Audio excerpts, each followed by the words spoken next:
It is time for an AFC East clash. AFC East clash. We're talking about the Jets and the Dolphins. People might say the least of the AFC East, but I won't say that. I won't say that. Okay, these are two teams that are fighting hard. Okay, both coming off a win. One team is actually coming off a few wins, which I actually did not know until about 20 minutes ago. All right, so we're gonna talk about that. We're gonna bring in somebody because you already know. Check that calendar. It's Third Party Thursday, baby. So we're about to talk Jets, Dolphins. It's Boy Green meets Wudi. Can you guys help us get a Jet chant here? Yeah, going. Oh. Okay, right, yeah. Come on in. Yeah. Okay, let's go! J-E-T-S, Jets, Jets, Jets! Let's go! J-E-T-S, Jets, Jets, Jets! Let's go! There you go, Wudi! Third Party Thursday. Chris joining us here on the program with a capital P here on the program. Jake Asman, come on down. How you doing, good sir? Wow, what an intro. I mean, Boy Green is known for having the intro, but Wudi, that was unreal, man. Thanks for the kind words, son. We are men of many names. My favorite Austrian Jets fan right there, baby. Boy Green meets Wudi.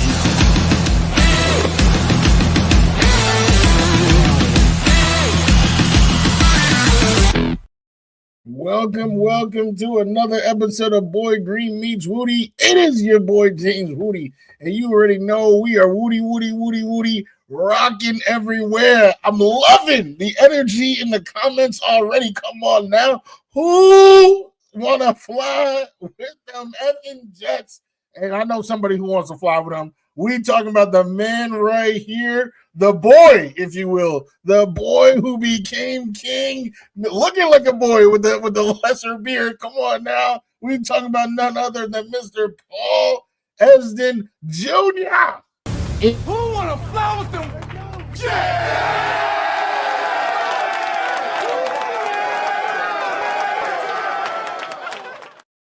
That's what I'm talking about, baby. That's what I'm talking about.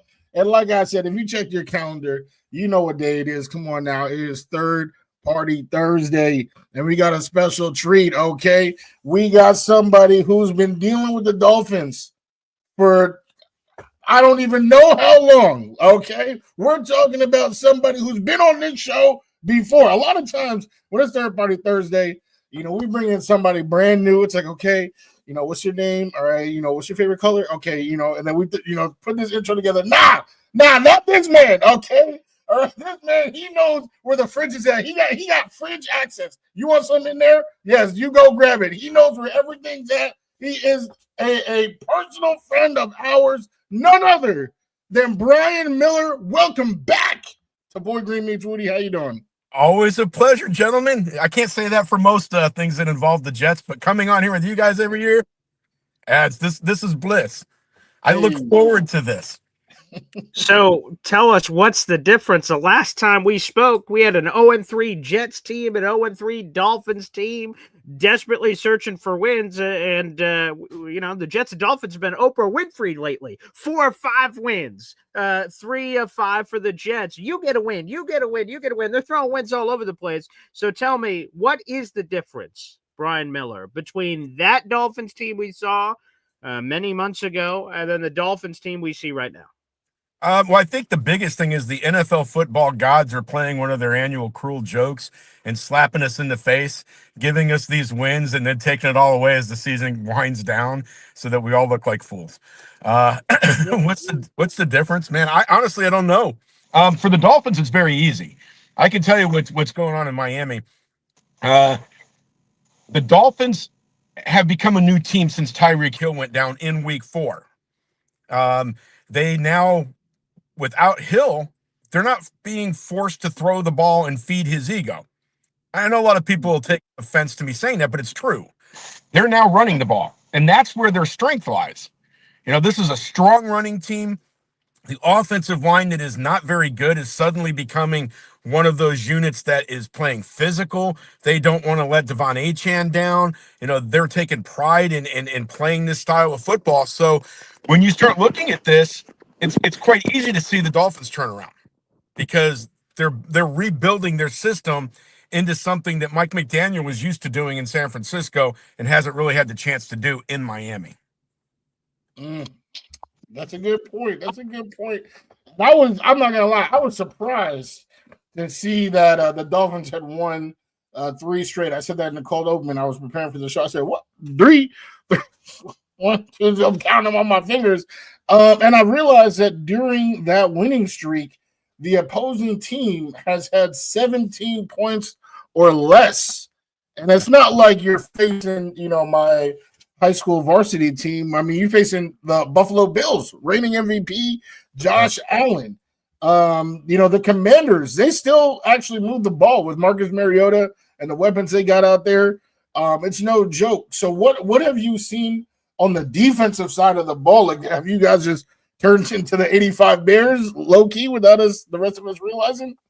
No, I think the biggest thing is when we talked in week 4, this was a very young defensive unit. Zach Sealer was the only defensive lineman that was coming onto the team as a returning veteran. The rest of the guys were basically rookies. I think Benito Jones was a practice squad player for the last couple years on and off, so he's got experience. But other than that, there really wasn't much there. Then you look at the edge, and Jalen Phillips was coming back off of a major injury. Bradley Chubb was coming back with a major injury. There was a lot of continuity issues. We didn't know how the cornerback unit was going to play. There was a lot of youth there. The Dolphins have been through so many cornerbacks this year. So what the difference is, these guys are suddenly starting to understand what Anthony Weaver, their defensive coordinator, is starting to throw out there. But you don't have to look far. You got to look at Jordan Brooks, the linebacker, who has become a pillar on this defense. He leads the league in tackles by more than 20. It's just crazy. But he's the type of leader that all of a sudden the players gravitate towards. They're wanting to play for him. They don't want to make mistakes. He's holding them accountable. He holds himself accountable. Now you've got Minkah Fitzpatrick in the back that's suddenly going, hey, this is the best place this is the only place I want to be right now. So he comes from the Steelers with a lot of questions, and he's buying into what Anthony Weaver's doing. So when you've got guys like Jack Jones, who was a cast-off, ready for his NFL career to be over because of off-field issues, suddenly becoming a quality starter, there's something that people are buying into on the back end of the Dolphins defense. And that's why we're starting to see this surge in production, because they're actually listening to what's being coached to them and putting it out on the field and making it happen. Brian, an ugly number for the Dolphins is Tua Tagovailoa. Mr. Tua turned the ball over. 14 picks, tied for the league lead, with Geno Smith, our good old buddy. Shout out to Geno, wherever he may be. They're tied in that department. Is that some bad games have sort of warped the numbers and it's not as bad as it appears? Or is Tua turning the ball over at the high rate and having an off season from that perspective? Well, I mean, just like everything that Tua does, he always comes up short on being perfect. So the guy can't even be the number one spot by himself. No, all kidding aside, I mean, there's some areas that you can look at with every quarterback in the NFL and say, that interception was not the quarterback's fault. That interception was not the quarterback's fault. There was systemic reasons why the quarterback was put in that position to make that throw. We can go back to the Buffalo game where he threw two interceptions that he just heaved downfield. But Mike McDaniel told him before the game, if it's 3rd and long, throw the ball down deep. If they catch it, who cares? It's good as a punt. Just start taking the chances. So you can't really look at it and say, yeah, he's got 14 interceptions. He's playing horribly. But you can look at his production everywhere else and say, yeah, he's playing horribly. Because this is a quarterback that is playing below average at best. Right now, the best you could say is that he's playing average. This is not a leader on the team. He has gone through a lot of ups and downs this year. Last week was pedestrian. Against Washington, it was pedestrian. Against Atlanta, he had a great game, but it was the Falcons who really missed half of their team. I don't know what to say about Tua. He's just not the quarterback he was 2 years ago. I can theorize. I think there's a lot of injury issues that we don't know about with him that is in his mind. If you look at the game against the Saints last week, it was 3rd and 4. He was forced out of the pocket. He ran 3 yards, had 1 more yard to go. There wasn't a defender around him. Well, there was one that he could see, and he slid. Dolphins were faced with 4th and 1. And that's something that he said today or yesterday on his press conference, is that he needs to do better in situations like that. The question is, can he? Because mentally, he is trying to protect himself from getting hurt again. So there's a lot of variables that go into how he's playing. Most of it is going to be within his own head right now. Well, I feel like that's been the classic. Every time we meet up, we're talking about Tua's future and how cloudy it is. But something that is clear as day is our guy, well, your guy, Devon Achane. There are 3, AFC players of the month, and 2 of those players are represented on this podcast right now. Shout out to Austin McNamara. Yeah, special teams, best special teams in the league, baby. But then Devon Achane, the offensive player of the month. I did not realize, this is another one where 20 minutes ago I was in shock. The boy, he had 200 all-purpose yards against the Buffalo Bills, and has had well over 100 yards in each of these wins right here. So we're talking about a defense that's doing their thing on one side, and Achane who's doing his thing on the other side. I mean, what would you say? Like, just something flip over after Baltimore? Like, what would you say? Because I know week 4 was when Tyreek Hill went down, but really these last 3 games, we've seen a different team. Now, this is what people are starting to realize about Achane. This is the same player he was 3 years ago as a rookie. Sat behind Raheem Mostert. And then in 2024, there was a lot of transition, a lot of problems that were going on with the team. And Achane, again, was kind of taking the backseat to Tyreek Hill. This was an offensive system that was built around Tyreek Hill. His speed, his route running, everything. And Mike McDaniel would consistently go away from the running game. But if you go back and you look, there are a lot of opportunities for Achane to pick up big yards, big chunk yards. And he did it in 2024. And he did it in 2023. Well, now that Hill's out of the picture, the Dolphins have to rely on their playmakers. Their playmaker is Devon Achane. And that guy is brutal. He didn't just, you said, did a light switch come on? No. It came on for Mike McDaniel to start using him the way that he should be used. That's where the light switch came on. And when that happened, they went to a 6th offensive lineman, moving Daniel Brunskill out to the outside of the right tackle where Austin Jackson's now playing. He's back from injury. So that 6th extra lineman, they took away the Tyreek Hill position and said, okay, we're going to short ourselves one guy in route. We're going to move down to 2 wide receivers, add another lineman, and it has exploded this offense. So now what's happened is the offensive line is realizing, hey, we can do this job. We can block. We can be physical, because we're going to open lanes for this running back and give him what he needs.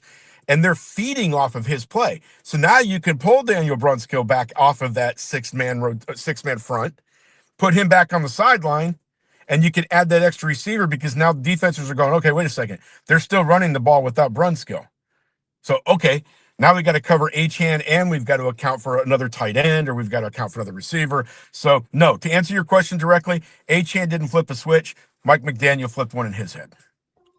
That'll do. Again, we're speaking with Brian Miller, baby, our main squeeze for all things Miami Dolphins, Fin Fanatic. We've been doing these conversations, audio and video, for the last 10 plus years. It's been a lot of fun. Something that wasn't fun, though, was week 4 where the Jets lost. And also, something pretty embarrassing happened. At least I perceive it that way. This will probably come insulting off to the player. But Darren Waller, off the couch, 3 catches, 27 yards, and 2 touchdowns. But here's the good news, baby. He can't moss Sauce Gardner. He's not here anymore. So you're going to have to find someone else to bully around there in that Jet secondary. I'm sure you might be able to find a few options. But what's up with the old Darren Waller? That was sort of off the cuff when he gets traded, comes out of retirement, goes down to Miami. And I know there's been some injuries this year. Stop me if you've heard that before with Darren Waller, but it looks like Darren Waller's back. He is. He played last week sparingly. He should be on the field quite a bit tomorrow. I think you're going to see Waller. You're going to get a big dose of Achane, obviously, and then Waller and Jalen Waddle will make up the majority of the passing game. If Achane is having a great game, Waller's going to be heavily involved because they're going to start feeding that ball to him when the Jets stack against Achane.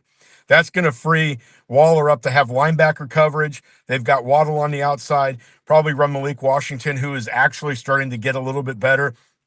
He can run on the outside. They brought in Cedric Wilson, who knows the offense very well since week 4. So there's some more offensive weapons, and Mike McDaniel's finding that he's got some options. So it's going to be very interesting to see how they get them all onto the field. But with Waller being out there, it's going to be a mismatch for the Jets because they got to figure out how they're going to cover him now. Sauce Gardner, like you said, he didn't do a very good job of it in week 4. I don't think they got any better back there since he got traded. So this could be another big game for Waller if the Dolphins want to get him that involved. All the fantasy owners, take note. Darren Waller, this is a big week for fantasy. Now, I didn't say that. I didn't say that. Oh, if I'm a fantasy owner, I am not starting Darren Waller because there's still one guy throwing the football to him that is very inconsistent right now. Wow. Okay. So scratch that. Yeah. Do it at your own risk. Well, let's go to the other side of the ball. We kind of had a breakout performance, if you want to call it that, from A.D. Mitchell. All right. We just talked about Sauce. He was traded to the Colts. And as a result of that trade, A.D. Mitchell, they were actually pretty adamant. They said, we can't do this trade unless you guys put him in there. And he had a 52-yard touchdown last week. And overall, 8 catches for 100 yards. One of the few receivers. I want to say he was the only receiver to get 100 yards during the afternoon slate.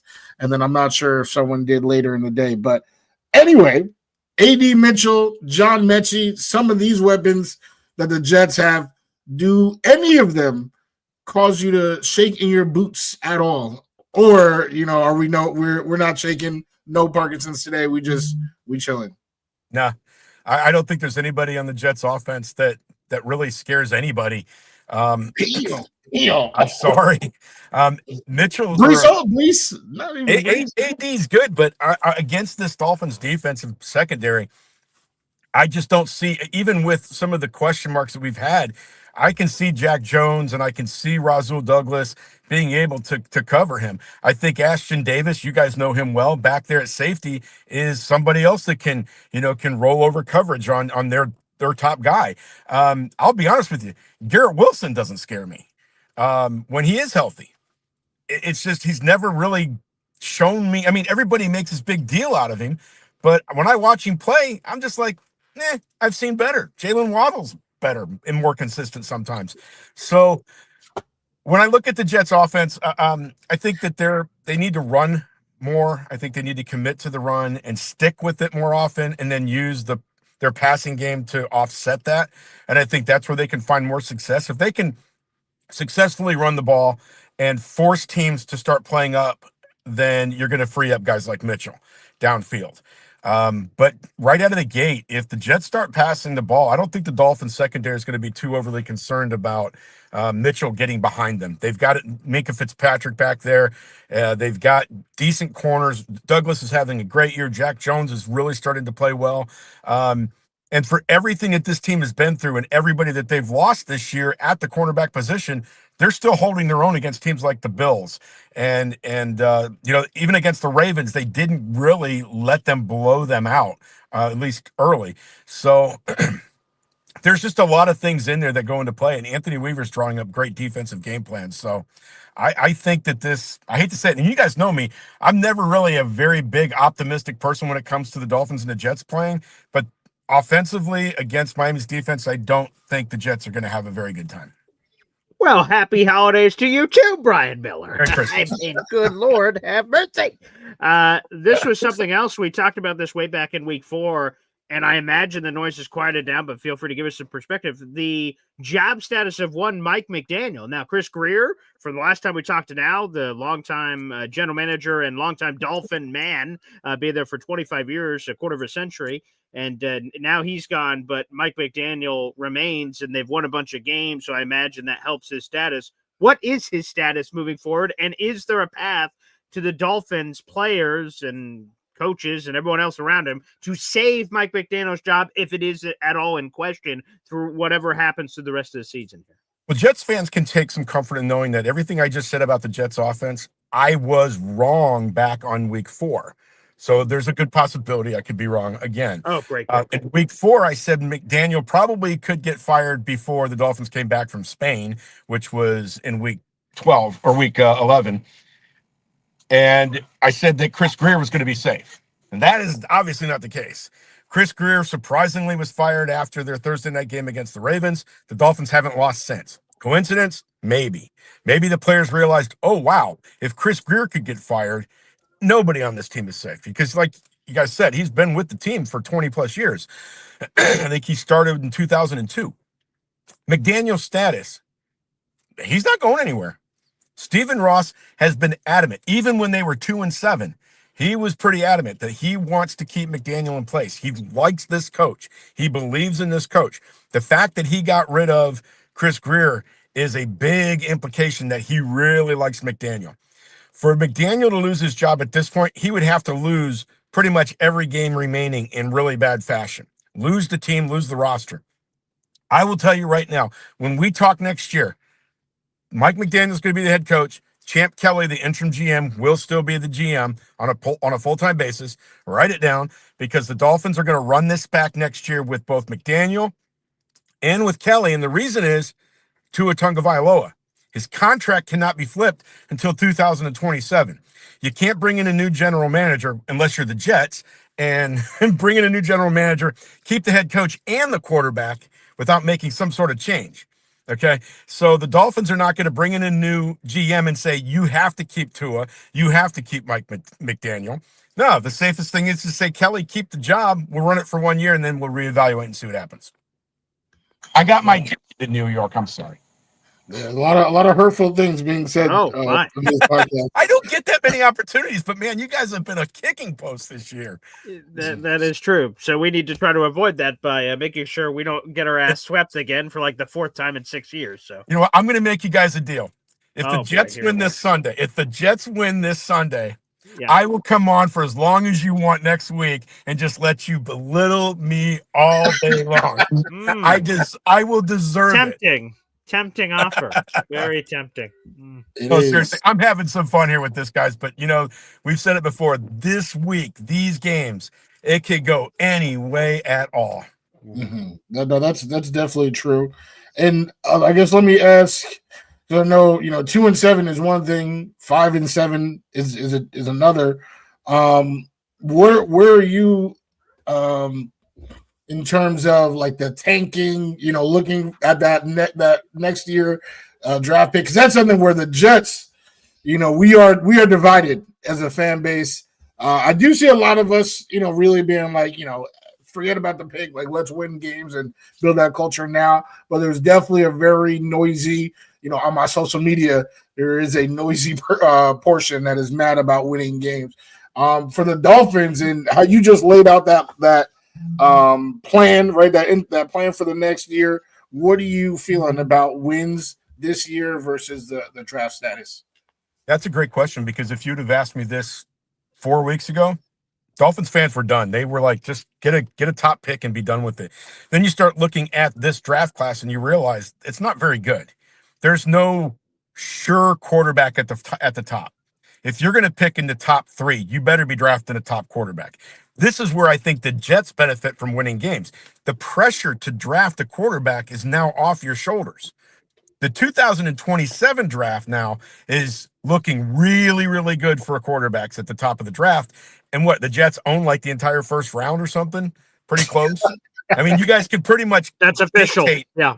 You can pretty much dictate anything that happens in the 2027 draft. So by the Jets not being in a position to where they have to take a quarterback this year in the top 5, you're not committing to a quarterback in 2027. Will you draft a quarterback? Sure, but maybe further down the line, maybe in round 2, maybe, wherever you end up, if somebody drops, but the pressure's not there. And that's what Dolphins fans are realizing is Yeah, you want McDaniel gone. Yeah, you want a high draft pick, but this is a poor class for that. So then there's not even offensive linemen that stand out and you go, that's a top five. That wide receiver's a top five. That defensive edge rusher's a top five. It's just, they can go anywhere. So why not win some games? Pick in the middle, get an average, a guy that probably rates just as well as a top 10 pick. You're not committed to the contract as much. You don't have the financial investment, and you have opportunities. So I think there's been a flow, a change in that mentality where Dolphins fans are going, you know what? Let's keep winning because maybe we can slide in somehow to the playoffs, or at least ruin somebody else's chances of getting there. Speaking of flow, I hope there is a flow of the Jets picking up a rusty pipe and beating your sorry ass Dolphins this weekend. That's what I'm hoping is the flow of what's happening. Just it's like let's keep it holiday theme, Christmas Story. Ralphie has had enough. He pushed the boy down, just start going. There you go. And then everyone's like, Jesus, get off him. He's like, oh, get off me. I'm not done here yet. That's what I want the Jets to do to the Dolphins. Yeah. Well, I want to give a shout out real quick, just since we're talking about this, to a group called Dolphins NYC, who I believe sold out 2 of the upper level sections this weekend. But they've done that for the last 18 years, I think, where they pretty much own 2 full sections in the upper deck. They're so loud that you can hear them on. Listen for them on the TV telecast because you can hear them. Yeah. But shout out to those guys because all of the money that they raise through this goes to charity, and they have done a lot of great things in New York, helping New Yorkers with trying times when storms have hit and stuff like that. So they're a great group of people, and they make this a lot of fun up there. I've been to one of them, and it's just an incredible event. But as far as beating us over the head with a pipe, yeah. You never know because it's the Dolphins and the Jets. I can joke about how bad you guys play one year or the other. Sure. I'm looking at myself in the mirror going, what the hell are you talking about? Your Dolphins suck too. So it's the worst part is we got to look up and see the Patriots atop the division again. That's true. It's disgusting. Yeah, it is absolutely disgusting. It is nasty. I will say that, and thank you for giving that shout out. That is super cool. Obviously you know a lot about this group, so maybe you can help me out with this one. Do you know the last time that they attended any NFL event where they were at a playoff game in which the Dolphins won? Because I imagine there's several 24-year-olds on the planet that would have no idea what that is. So if anyone's 24 years or younger, I guess they wouldn't know what that is. Yeah. Well, a playoff game? No, because the Dolphins NYC host the MetLife takeover, and I don't think there's ever been a Jets playoff game hosted at MetLife. I see. Okay, accurate. Okay, good. Man, good. You just threw up that alley-oop, man. Come on now. You know what? I took your lead pipe and I just knocked that one right out of the park. That happens on occasion. Wudi will know. Wudi, do you have anything else to finish us off here with Brian? Well, I'm definitely hoping that the Jets get this dub. You might be a little bit surprised to see what AD does. I'm surprised because I didn't realize so many teams are on buys so late in the season. Yeah. So definitely ruined my fantasy situation. Yeah, I got Ted on buy, Rico Dowdle. I'm like, damn. So many different players, Juwan Jennings. So I'm starting AD Mitchell. So we're gonna see how that goes, and I'm hoping that Aaron Glenn can get this dub. Well, I tell you what, if there's one guy that's going to get this done for the Jets, it's Aaron Glenn because he understands what it means to play the Dolphins. That rivalry, he understands, and I think it showed in Week 4 because let's face it, that game was pretty close. It wasn't a blowout. I don't expect Sunday to be a blowout either way either. I mean, it's going to be a close game because these two teams play each other like they're the only two teams in the NFL. I mean, the hate is there, for that rivalry. So it's going to be, I hope it's a good game. If it's a really bad game, I hope you guys are the ones dealing with that bad side of it because I don't want to stomach the thought on my side. But as always, guys, it is such an honor and a pleasure to be on here with you guys. And I wish you both great holidays, safe Christmas, holiday, all that kind of stuff. Happy New Year. your listeners as well. I'm sure you guys are probably the ones that curse me out on X and send me nasty emails on Facebook. That's okay. Sure. Merry Christmas to you all too. Yeah, right. That's beautiful. I will tell you, you were right that there is a hate here, and I didn't think it was possible. But throughout this interview, I've hated them even more than ever before. So The thank Jets? you. Oh, I completely understand. Yeah, When yeah, reality yeah. strikes you in the face, you can't do anything. It's a love hate. It's a love hate. A lot of hate, but yeah, there is some. Not a lot of love. I'm not sure if there's love there. Oh yeah, I There love is. beating the Dolphins. That's Yeah. that's where the love is. But, it has to happen. The reality is both of our teams are basically fighting to see who can get out of the bottom. It's not like we're fighting for the top. When we were fighting in the 80s, the whole Richard Todd and Marino battles and stuff, that was for the division. That was for pride. The hate between the two, that was just immense. Now it's like, I love you guys. I'm sorry you suck worse than we do, but it's one game. That's basically what it is. Well, there's nothing more disconcerting for both of us here that we can represent on the show that the Bills have the reigning MVP in Josh Allen, and the Patriots may have the next MVP. So to have two young MVP quarterbacks in our division that's playing for neither of our teams, yeah, that's a real kick in the dick, Brian. Yes, it is. It is. It's sad. It sucks. Yeah. So, hopefully, again, a meteor crashes down in Buffalo and New England, and we're the last two teams left. Yeah, it's pretty bad when you're so tired of seeing the Kansas City Chiefs that you pray and you beg for somebody else to take it over, only for it to be New England. Yeah, I was okay with the Chiefs. I was okay. I definitely did not ask for the Patriots back. I did not. Yeah, I was. Hey, Chiefs, do y'all think we're gonna catch up? To you guys in a little bit. But the Patriots, that is gross. I don't even have words. I don't have words. It is disgusting when you think about the long term. The Bills aren't going anywhere. The Patriots aren't going anywhere. And where are we going? The jersey, the Skinner Williams jersey, is third place this weekend. But Brian, definitely appreciate your time. Like you said, it's a great time whenever we're able to connect. And definitely appreciate your well wishes. Right back to you. Happy holidays, all that. Hope you enjoyed. Thanksgiving. I was just thinking about leftovers. Like, is it too late? Is it too late? Too late for leftovers? Definitely. What do you mean? It's 1 week. This is the 1 week. Let me give you guys a great tip. Okay. I'm going to give you some advice. Yeah, sure. Okay. Yeah, please. So these grocery stores that do these big turkey sales right before Thanksgiving. It's like, spend $35 or $50, whatever it is, get a turkey for 19 cents a pound. Yeah, definitely. Okay. We all got a grocery shop. Break it up. Buy 3 or 4 of those turkeys. Stick them in a freezer. And then you don't have to have leftovers a week later. Fresh. You can make enough turkey for Christmas, for Easter, and nobody says you have to have ham. Have turkey. Have it in the middle of summer. 100%. Yeah. True. Yeah. Okay. I like that.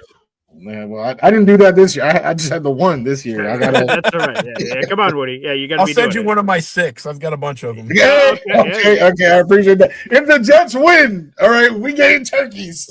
There you go. Turkey for everyone. Turkey. This is taking on a whole new one of those Turduncan things. It's like it has. Yeah. You win this game, you get a frozen turkey. Not a real frozen one. Wow. These bets have gone to another level. Well, I'll say this, Brian. Again, it's cool that the Jets and Dolphins play twice. We got to have you on twice this year. We'll try to do that and continue to do that. We've done that for many years, and hopefully many more years to come, Ben. And hopefully, again, better times the next time we're talking. Hopefully, we're talking playoff seeding or this. It would be nice. That'd be fresh. That has not happened in our 10+ years of doing this, but maybe. Yeah. That's been a long 10 years. That it has, Brian. That it has. So, all right, guys. If, we can do it. All right. Appreciate you. All right. Absolutely. Thanks, everybody. Appreciate you all as well. Thanks for letting me on there. All right, guys. We'll see you guys next time. Take care.